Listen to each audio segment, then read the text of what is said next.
आणि याच खरं तर हल्ल्यावर जे ऑपरेशन आपण राबवलेलं होतं त्याचवर आता मुख्यमंत्री देवेंद्र फडणवीस यांची सुद्धा प्रतिक्रिया समोर येते, ती सुद्धा बघूयात.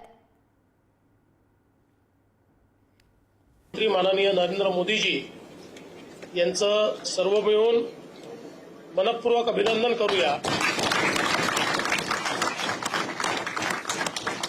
अतिशय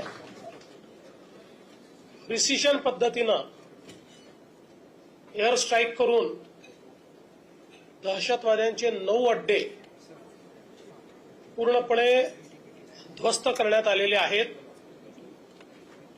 आणि यावेळी ते ध्वस्त करतानाच संपूर्ण शूटिंग अवेलेबल असल्यामुळे कोणाला पुरावा मागण्याकरता स्कोप देखील राहिलेला नाही.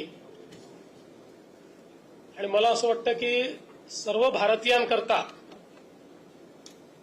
अभिमानाचा असा हा दिवस आहे की आमच्यावर झालेला हल्ला हा भारत सहन करणार नाही, तर भारत त्याचा योग्य पद्धतीनं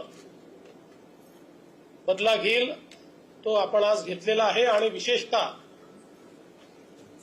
ऑपरेशन सिंदूर हे नाव मला असं वाटतं की अधिक बोलकं आहे.